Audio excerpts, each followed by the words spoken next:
Coffee पर Kurukshetra show में मेहमानों द्वारा व्यक्त की गई राय और कमेंट्स उनके निजी विचार हैं। मेहमानों की राय को इंडिया टीवी या शो के होस्ट की राय ना मानी जाए। इंडिया टीवी का मकसद किसी भी व्यक्ति या वर्ग की भावना को ठेस पहुंचाना नहीं है।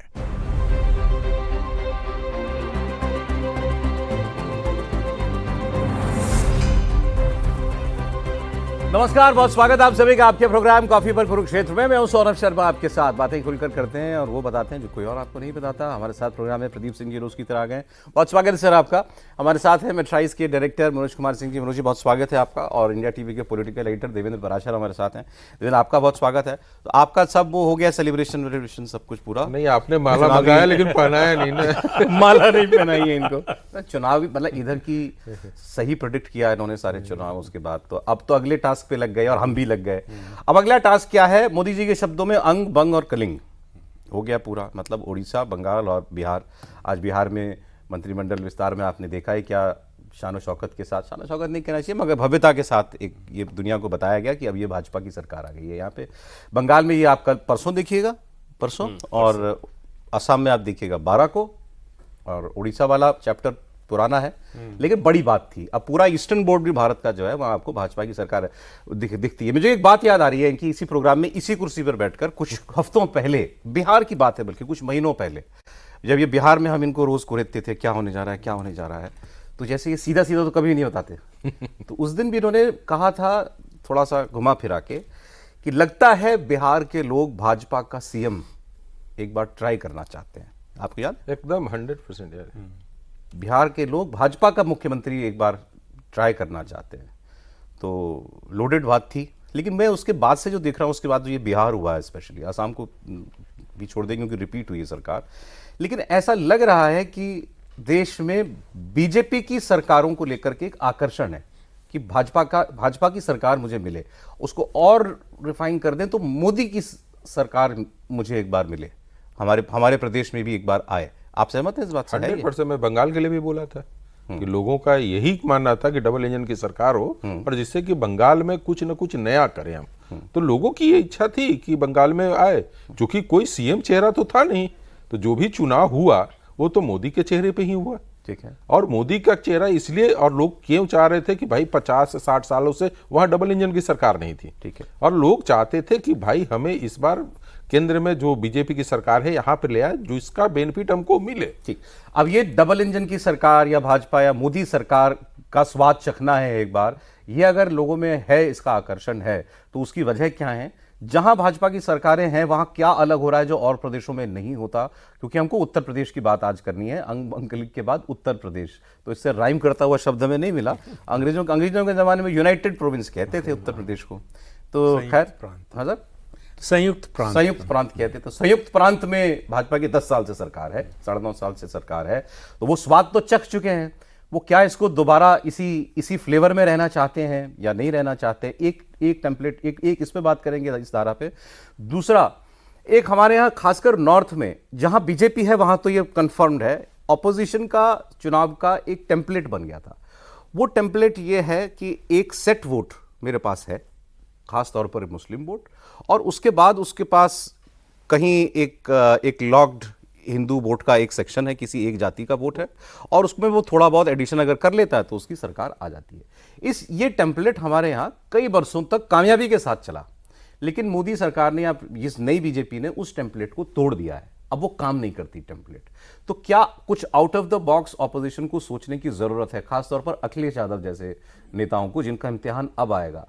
वो इस टेम्पलेट को फेल होते हुए बिहार में देख चुके हैं, इस टेम्पलेट को फेल होते हुए वो अभी उन्होंने बंगाल में भी देख लिया है।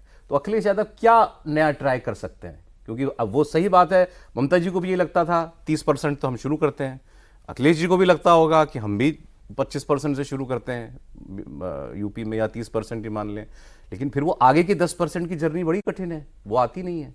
तो वो उस पर भी हम लोग बात करेंगे। सर, आप सहमत हैं इस बात से कि लोग जो हैं चाहते हैं कि हम केंद्र की मोदी सरकार के साथ अलाइन होकर चलें, प्रदेशों के लोग? नहीं, उससे भी ज़्यादा है लोगों में एस्पिरेशन बढ़ रहा है, तरक्की करना चाहते हैं, अपनी आमदनी बढ़ाना चाहते हैं, बच्चों को ज़्यादा अच्छी तरह से पढ़ाना चाहते हैं, स्वास्थ्य की बेहतर सुविधाएं चाहते हैं, विकास चाहते हैं। और वो देख रहे हैं कि जहाँ जहाँ मोदी और बीजेपी के कारण बीजेपी की सरकार बन रही है, वहाँ ये हो रहा है। और सोशल मीडिया के ज़माने में आजकल कोई बात किसी से छिपती नहीं, 2 मिनट में सबको पता चल जाता है। एयरपोर्ट का उद्घाटन हो, एक्सप्रेसवे का उद्घाटन हो, सब दिखाई देता है। तो इसलिए जो है ऐसा नहीं है कि पार्टी प्रचार करेगी तब पता चलेगा, विपक्ष कहेगा कि ऐसा नहीं है, लोग मान लेंगे कि नहीं ऐसा नहीं है, ये तो खाली प्रचार है। अब उत्तर प्रदेश सबसे ज़्यादा एक्सप्रेसवे वाला प्रदेश बन गया है, तो बन गया है। 75% एक्सप्रेसवे भारत के, मैंने तो ऐड में देखा, शायद 60% देश के एक्सप्रेसवे जो है उत्तर प्रदेश में। सबसे ज़्यादा एयरपोर्ट उत्तर प्रदेश में है। तो 5 अंतर्राष्ट्रीय एयरपोर्ट है। हाँ, डिफेंस कॉरिडोर। आप देखिए, अखिलेश यादव के पास अपनी राजनीति को संभालने का, बेहतर बनाने का, आगे बढ़ाने का 12 साल का समय था। 5 साल जिसमें से मुख्यमंत्री रहे, 7 साल विपक्ष में रहे।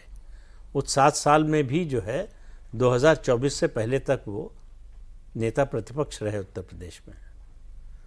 आप बताइए कि वो जहाँ से चले थे आज जहाँ खड़े हैं, आगे बढ़े हैं या पीछे गए हैं? 2022 के चुनाव में उनके साथ 2 बड़े सहयोगी दल थे, जयंत चौधरी का राष्ट्रीय लोकदल जी और ओम प्रकाश राजभर का सुभाषपा। आज दोनों उनके साथ नहीं है, दोनों बीजेपी के साथ हैं। तो ये जो 100 का आंकड़ा उन्होंने पार किया 2022 में, इन 2 पार्टियों की वजह से। वरना फिर वो जो है 47 थी 2017 में, वो बढ़ के ज़्यादा से ज़्यादा होता तो 60-65 पर पहुंचते। 100 के ऊपर पार हुए तो इन दोनों की वजह से। इन दोनों की वजह से। और इन दोनों ने जितना उनकी पार्टी को जिताया, उससे ज़्यादा बीजेपी को हराया। खासतौर से ओम प्रकाश राजभर ने ईस्टर्न यूपी में बहुत नुकसान किया बीजेपी का। ऐसे पार्टनर को आप चुनाव नतीजा आया और एक तरह से धक्का दे के बाहर कर दिया, आपने बेइज्जत करके बाहर। आपने विधायक दल की बैठक बुलाई और उसमें ओम प्रकाश राजभर को बुलाया नहीं। इस तरह की बात कौन राजनेता सोच सकता है? मतलब वो आपके लिए एक तरह से ऐसी धरोहर के रूप में, थाती के रूप में थी कि किसी भी कीमत पर बचा के रखते, साथ रखते। वो उन्होंने डिलीवर किया था। उन्होंने डिलीवर किया था, और ये आपको भी मालूम है अच्छी तरह से कि उन्होंने क्या डिलीवर किया, कितना डिलीवर किया। उसके बाद जो आपने शुरू में बात कही कि भाई एक मुश्त वोट जो है मुसलमानों को मिल जाता है, मतलब एक वर्ग का मिल जाता है आपने, और एक जाति का, यादव समाज का वोट मिल जाता है। उसमें आप बताइए पिछले 12 साल में क्या जोड़ा अखिलेश यादव ने? वही तो प्रॉब्लम है। तो कैसे उम्मीद कर रहे हैं कि वो जीत सकते हैं? अगर आपने कुछ जोड़ा नहीं तो उस वोट से अब तो मतलब बीजेपी जो है 45, 48, 50% तक पहुंच गई है। कैसे मुकाबला करेंगे आप? बीजेपी ने जिस तरह का सोशल इक्वेशन बनाया है 2014 से, लोकसभा चुनाव से, 2024 में जरूर नुकसान हुआ, लेकिन उसके अलावा बीजेपी, और उसके बाद जिस तरह से बीजेपी ने रिकवर किया है, आप देखिए, आपको कोई उदाहरण नहीं मिलेगा किसी दूसरी पार्टी का कि लोकसभा चुनाव में इस तरह से मार खाने के बाद जिस तरह से, जिसको कहते हैं फिनिक्स की तरह जो है राख से उठ खड़े होना, वो काम किया है। मुझे मालूम है कि आप 2024 को एक एबरेशन मानते हैं, एक अपवाद मानते हैं, लेकिन फिर भी जिस आप अखिलेश यादव की जगह खड़े होकर के देखिए तो अखिलेश यादव के लास्ट के 2 स्कोर जो हैं वो तो उनको संतोष देने वाले होंगे। भाई विधानसभा में वो 47 से आपने बताया, 47 से उठ के 100 पार हो गए, और लोकसभा में 37 पे पहुंच गए 2024 में।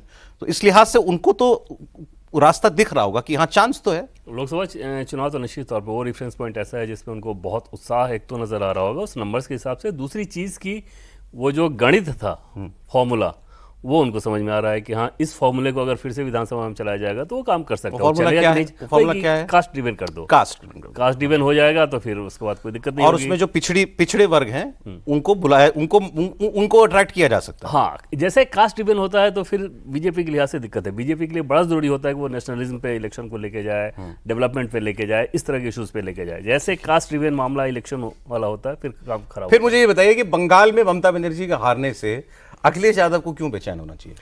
अखिलेश यादव को निश्चित तौर पे बहुत बेचैन होना चाहिए कि नैरेटिव को लेके, कि वो नैरेटिव जो बंगाल में चला, देश प्रेम, राष्ट्रीयता, गवर्नेंस, वो इलेक्शन अगर यूपी में हुआ तो फिर नंबर्स वो कहाँ जाएंगे वो पता नहीं रहेगा फिर, क्योंकि बाकी सारी चीज़ों में जैसे गवर्नेंस के पैरामीटर पे आप बीजेपी सरकार के, योगी सरकार पे कोई सवाल खड़े कर ही नहीं सकते। जैसे कि बताया सर ने कि इंफ्रास्ट्रक्चर या किसी भी पैमाने पर उठा के, लॉ एंड ऑर्डर पर उठा के देखें, उसमें आप खड़ा कर ही नहीं सकते। तो इन सब इशूज पे जैसे इलेक्शन जाएगा वहाँ पर फिर समाजवादी पार्टी के लिए कुछ नहीं होगा, क्योंकि अखिलेश यादव और समाजवादी पार्टी को फ़ायदा तभी हो सकता है जब बाई डिफ़ॉल्ट हो जाए। वो जैसे पिछले लोकसभा चुनाव में भी उन्होंने कुछ बहुत कर दिया हो, ऐसा थोड़ी था। वो तो एक नैरेटिव चल गया, संविधान खत्म, ये वो इस तरह की बात करके उसका बाई डिफ़ॉल्ट फ़ायदा हो गया। बहुत जातियों को उन्होंने जोड़ दिया हो, ग्राउंड पे बहुत मेहनत कर रहे हो, ऐसा कुछ नहीं होना है। तो अगले विधानसभा चुनाव में भी वो इसी तरह का बाई डिफ़ॉल्ट प्रॉफिट चाहेंगे। और दिलचस्प ये है कि बंगाल में आईपैक का काम बंद होता है, ममता बनर्जी का काम वो सारा देख रहे थे, और यूपी में वो बंद कर दे रहे हैं। क्या बंगाल के फंडिंग से ही यूपी में भी काम चल रहा था? अभी तो पता नहीं, लेकिन उन्होंने ये शब्द इस्तेमाल किया उन्होंने। और फिर वहां जाना, भाई हारने के बाद जाने की क्या जरूरत थी? ये आईपैक वाला मैं बताऊं आपको, ममता बनर्जी के कहने पे आईपैक वालों ने इनको प्रेजेंटेशन दिया था, जो पता चलता है, और शायद उनकी रिकमेंडेशन पर ये दोनों जुड़े थे। अब जब ये इन्होंने एसोसिएट किया आईपैक से, तो अखिलेश यादव ने यही शब्द इस्तेमाल किया, बोले अब मेरे पास फंड्स नहीं है। तो क्या सिर्फ रिकमेंडेशन और उतना था, या मामला कुछ आगे बढ़ गया था? अन्यथा आप सोचिए ना कि किस जगह आप देखते हैं कि हारने के बाद एक नेता उसे स्टेट में जाके कंसोल कर रहा हो। भाई ममता बनर्जी कहती हैं कि इस समय की फंड नहीं है, तो बात समझ में आती है कि सत्ता से बाहर चली गई। आप तो जहां थे आईपैक से समझौता करते समय वहीं अब भी है, तो कहां चला गया फंड? कहां से आ रहा था और कहां से चला गया? लेकिन आज वो गए हैं और उन्होंने ममता बनर्जी से मुलाकात की, शॉल पहनाया उनको और उनसे कहा कि दीदी आप हारी नहीं हैं, आप तो बहुत जबरदस्त लड़ी हैं। इसी को सोचिए सौरभ, ये जानने की क्या जरूरत थी? कौन सी ऐसी बात करनी थी? वो तो सामने आपने देखा, बंद कमरे में ऐसी कौन सी बात हुई होगी जिसके लिए आप थोड़ा बारीक पढ़ रहे हैं। दुनिया ने तो उसको शिष्टाचार समझा, और तो कुछ शिष्टाचार में ऐसा होता है क्या कि किसी स्टेट में इलेक्शन में हार हो तो एक नेता यहाँ से उड़ के वहां चला जाए?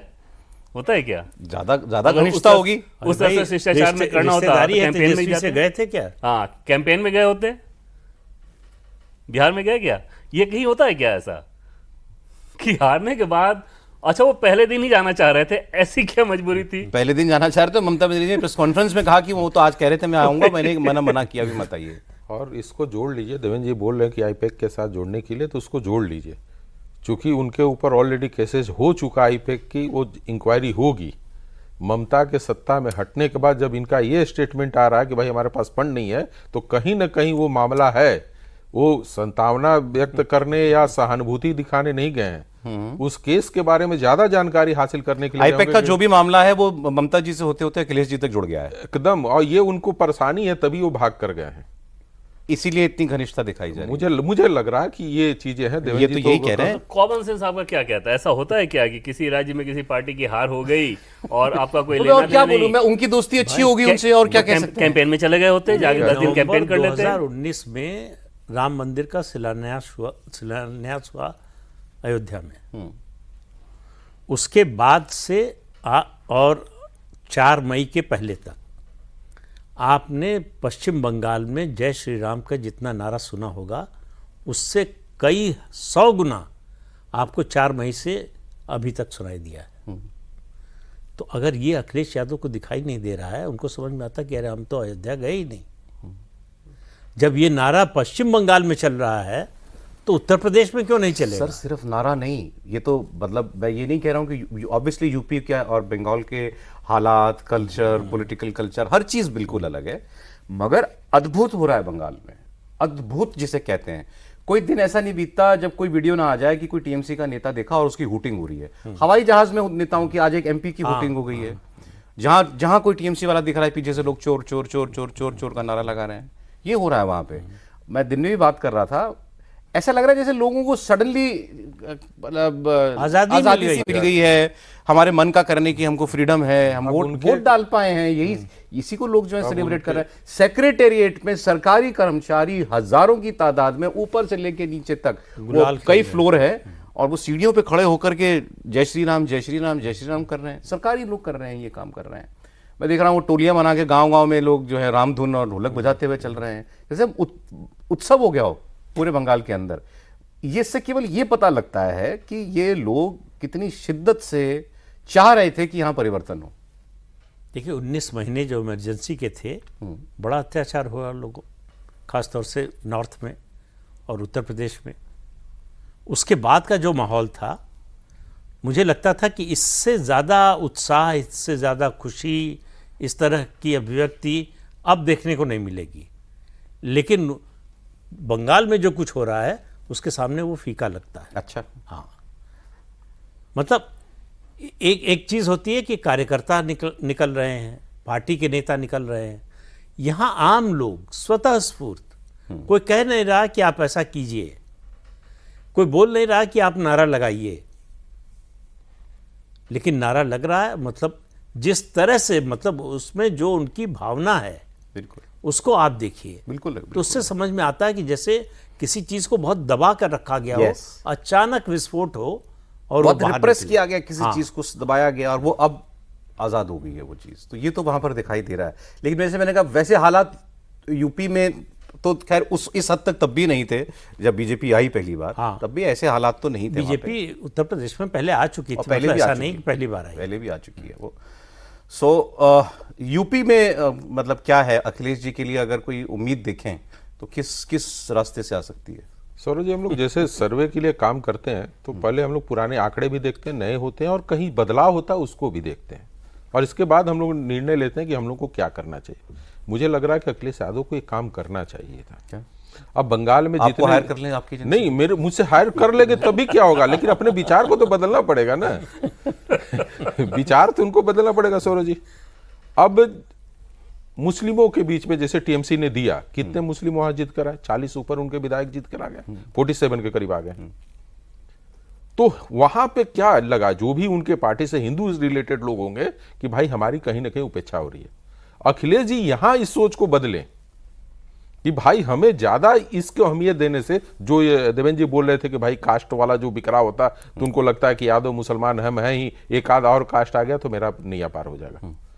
मुझे तो लग रहा है कि अब यादवों में यही बात लेकर ना आए कि भाई हमारी उपेक्षा हो रही है और हमें साइड किया जा रहा है, जो बंगाल में बंगालियों को फील हुआ। यादवों को लगेगा, लगेगा, क्यों नहीं लगेगा? आप उसके आगे दूसरे को अहमियत देंगे तो क्यों नहीं लगेगा?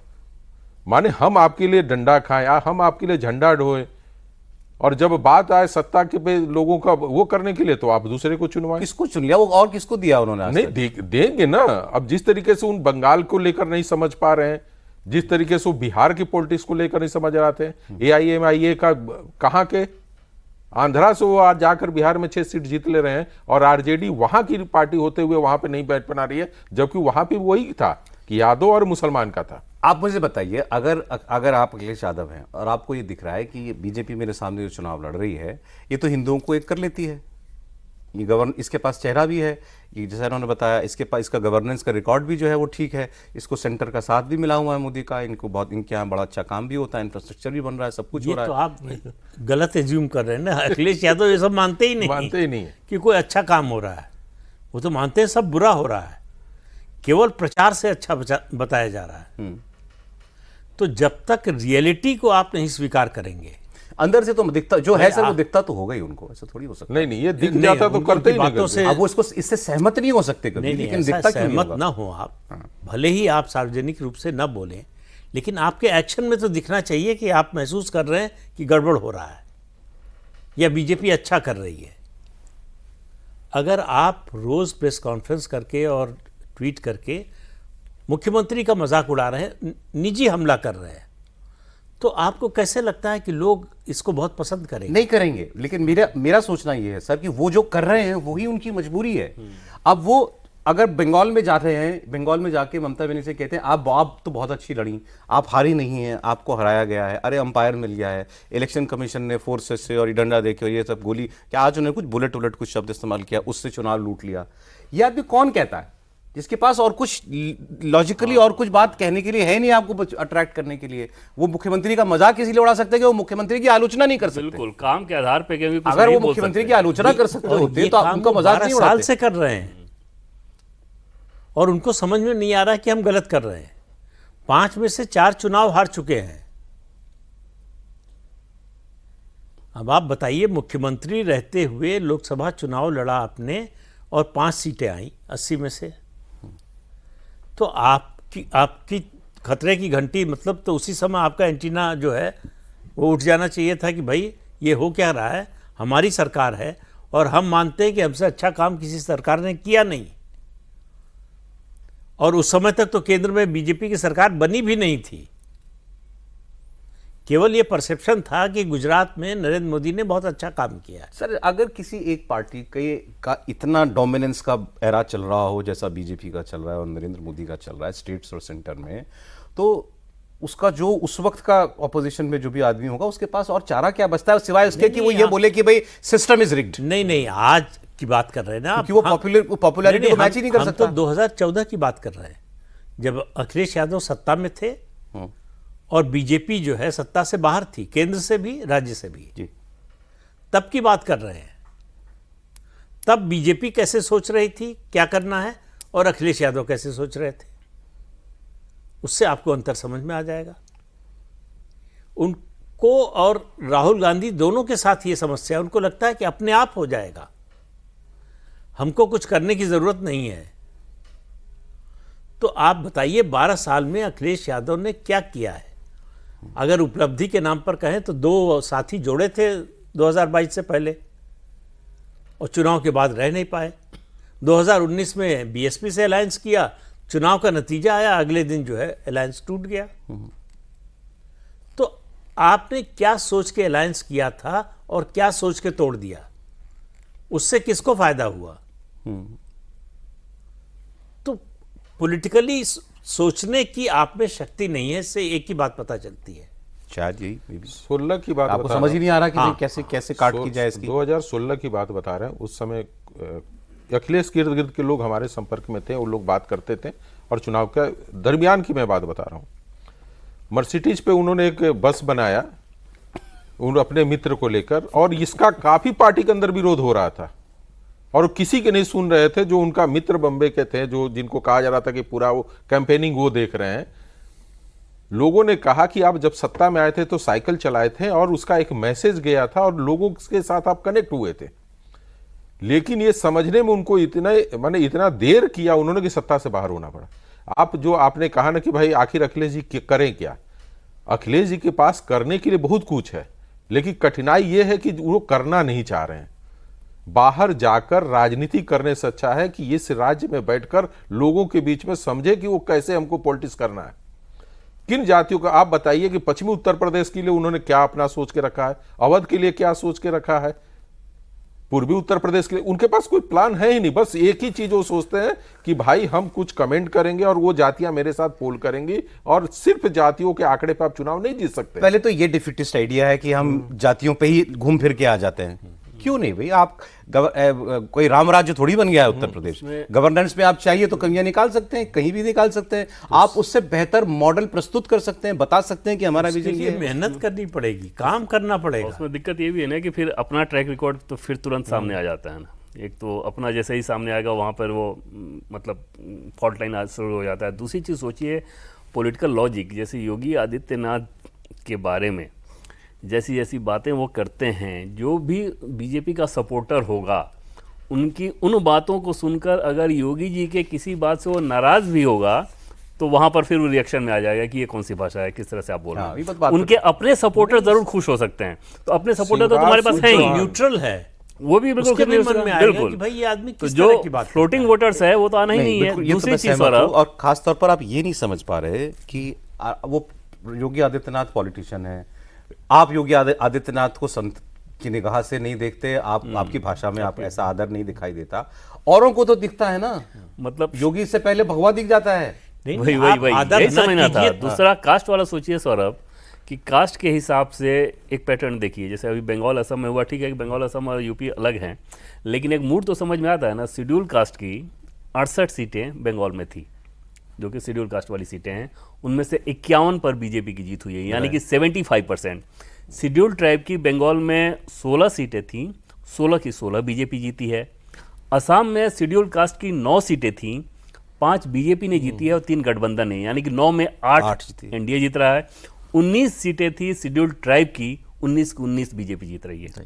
तो कास्ट वाला भी जो वो सोच रहा होगा लोग, कभी कभी तुक्का चल जाता है। इन्हीं के वोट से आप 24 में आपको वोट 37 सीटें मिल गई थी। शिवपाल यादव जी का कहना है अपने लोगों से और सारे लोगों के बैठने पे कि अखिलेश जी को मैं 5 बार फोन करता हूं तो मुझे रिप्लाई देते हैं, उससे तो अच्छा योगी जी का मैं बोलता हूं तो कुछ घंटे के बाद फोन आ जाता है और उनसे बात हो जाती है, वो मेरी बात को सुन लेते हैं। तो पार्टी के अंदर ही जब आपके, शिवपाल कोई छोटे नेता है नहीं, जब उनको बात करने में अखिलेश जी से इतनी परेशानी हो रही है तो सोचिए आम जनता कैसे पहुंच पा रहे हैं। तो आपको पहुंच बनानी पड़ेगी जनता के बीच में, और उसके लिए आपको जाना पड़ेगा जनता के पास। यदि कार्यकर्ता बोल रहा है कि भाई आपको इस तरीके से आना है हमारे पास और इस तरीके से जनता के बीच जाना है, तो उसकी बातों को सुनिए। मनोज सिंह हो, प्रदीप सिंह हो, सौरभ जी हो, ये एक अलग होता है। आप ही की बात को आगे बढ़ाते हुए मैंने एक कमेंट पढ़ा, दूसरे नेताओं की छोड़ दीजिए, एक उदाहरण दे रहे हैं। चुनाव से थोड़े समय पहले नायब सिंह सैनी को हरियाणा का मुख्यमंत्री बनाया गया, जो एक काम किया, मिले लोगों से रात में 12 बजे 1 बजे 2 बजे जब तक आखिरी आदमी से मिल नहीं लिए बस तब तक सोने नहीं गए। और आज भी वही चलता है। इस ये माउथ पब्लिसिटी जो हुई पूरे राज्य में, उसका असर आप देखिए। चुनाव नतीजे, जो चुनाव माना जा रहा था कि कांग्रेस जीती हुई है, वो बुरी तरह से हार गई।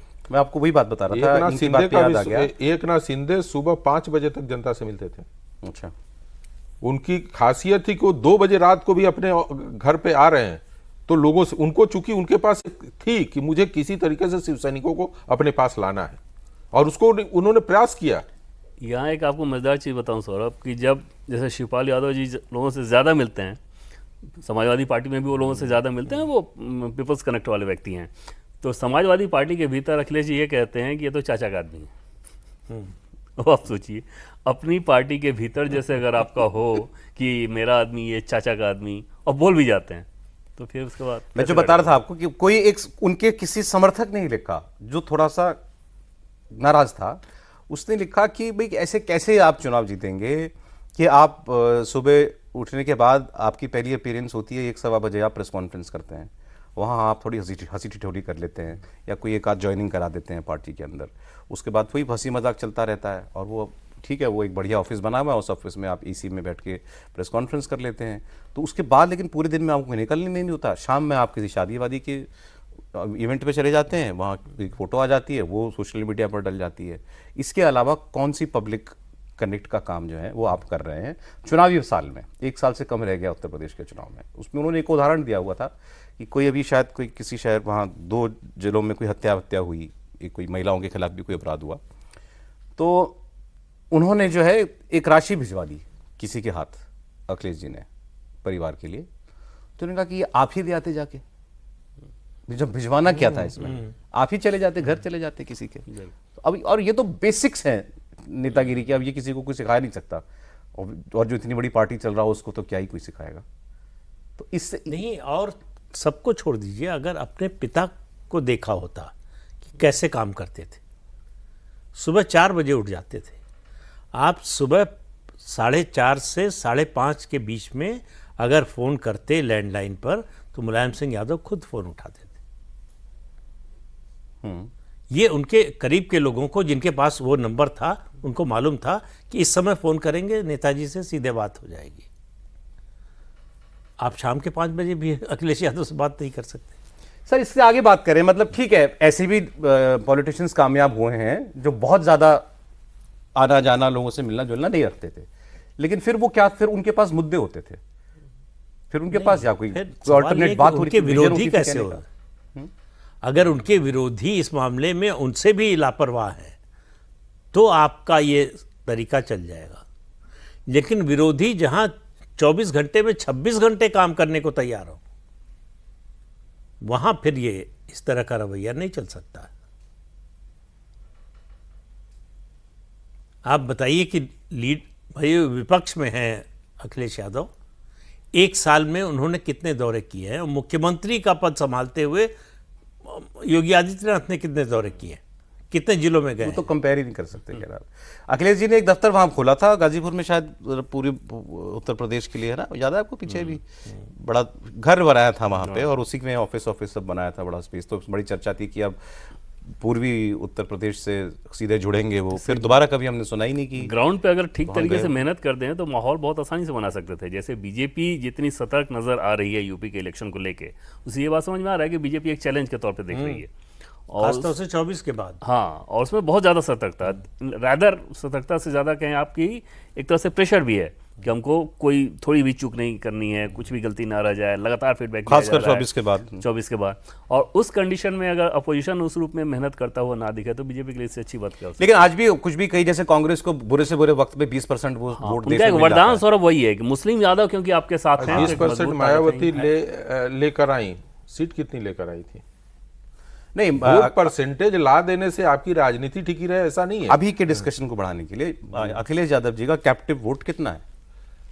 बस वही मान सकते हैं मुसलमानों का जो है, मुसलमान यादव मिलाकर माने 20 और 22 और 25% के अंदर में रह जाएंगे। 25% आ जाता है। देखिए क्या है कि अब बीजेपी को समझ में आ गया है, यदि मैं बंगाल का उदाहरण ले लूं, बिहार का ले लूं, तो उसको पता है कि ये रीजनल पार्टियां किस तरीके के वोट पे ज्यादा अपना दिमाग लगाती हैं, और उनको पता है कि हमारे कार्यकर्ता जो माने रीजनल पार्टी के कार्यकर्ता हैं वो किस तरीके से पोल करते हैं, और उसमें बहुत सारा सुधार बीजेपी कर रही है। ये इन लोगों के लिए सबसे बड़ी परेशानी बनते जा रही है, क्योंकि इनका वोट बैंक का सबसे बड़ा बेस जो होता था वो पोल के दिन में जिस तरीके से छापा वोट बंगाल में बोला जाता है, हमारे यहाँ बूथ कैप्चरिंग बोली जाती थी, बोगस वोट बोला जाता था, इस सब पे वो पूरी तरह से प्रतिबद्ध लगाते जा रहे हैं। और जैसे जैसे चुनाव बढ़ता है वैसे वैसे ये उनको समझ में आता है कि ये पोल तो अब नहीं करा पाएंगे। जब वो पोल नहीं करा पाएंगे तो लोग बंगाल को नहीं समझ पा रहे थे, वो 7% 8% तक का पोल, 10% पोल होता था। यूपी में भी यूपी में भी है, लेकिन वो शहर में नहीं दिखता है, लेकिन गांव के जब आप जगहों पे जाएंगे तो आप देखिएगा। तो वो चलिए, वो तो एसआईआर हो गया, तो वो तो न्यूट्रलाइज हो गया। एसआईआर के बाद भी ऐसे सारे पोल हैं जो नहीं कर पाते हैं लोग गांव का।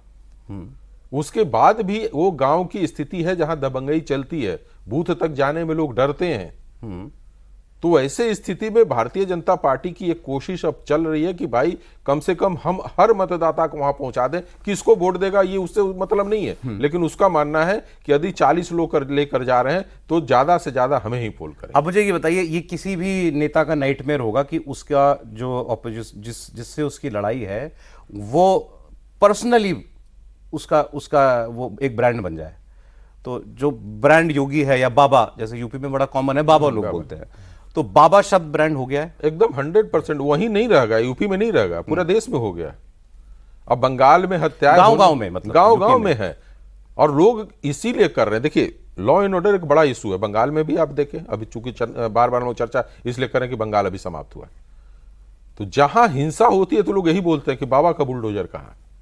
तो ये दिखाता है कि भाई वो जो उन्होंने स्थापित किया है शांति, और उस स्थापित करने में बुलडोजर का बड़ा योगदान है।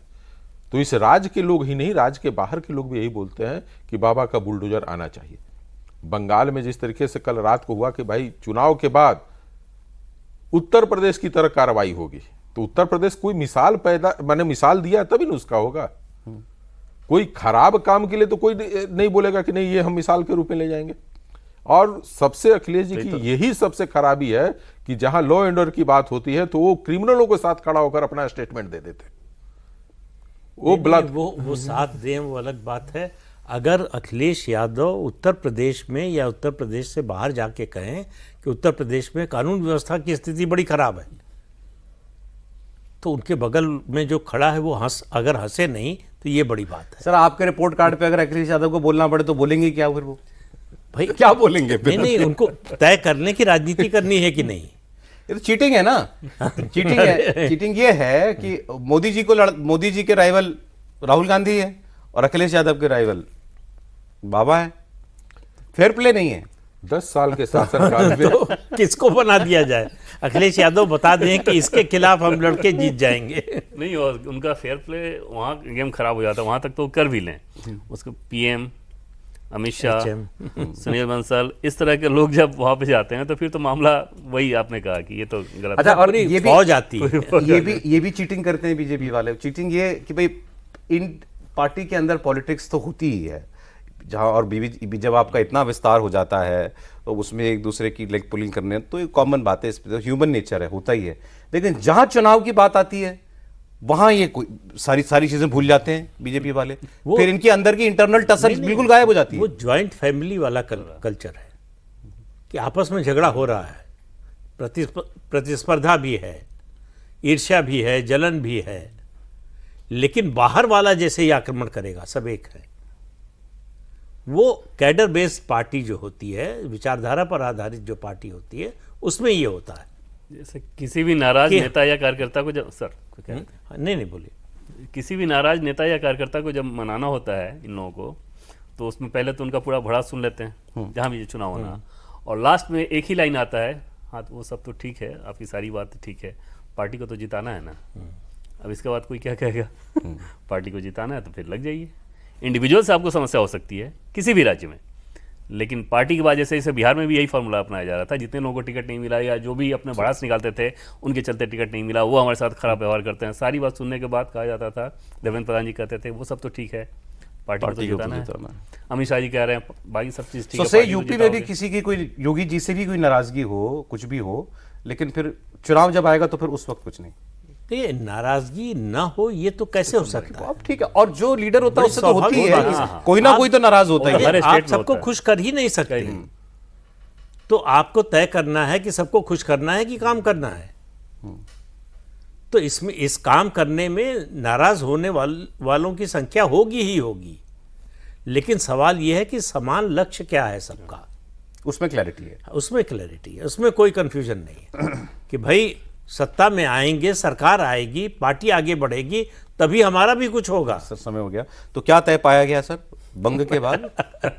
नहीं, उत्तर प्रदेश में अभी सच पूछिए तो भारतीय जनता पार्टी की पूरी टीम जिस दिन आएगी, स्थितियां ऐसी खराब नहीं है, 2024 वाली तो नहीं है, बिल्कुल नहीं है। 2024 हो गई, बात खत्म। हाँ, बात हो गई, समाप्त हो गई। वो स्थिति तो आज मुझे नहीं जाए। वो बस एक घटना थी जो वंस अपॉन ए टाइम, वो हमेशा नहीं होता वो। तो अब उन्होंने कह दिया कि बस वो बात हुई और खत्म हो गई, तो उससे पहले जो था फिर वैसे ही रहेगा, मतलब आपका अभी तक का अनुमान यही कह रहा है? अभी तक तो यही कर रहे हैं, आगे बढ़े, बाकी फिर चर्चा करेंगे, अभी समय है, 8-9-10 महीने हैं, यूपी तो अभी उठेगा चुनाव। बहुत शुक्रिया सर, आज प्रोग्राम में स्टूडियो में आए।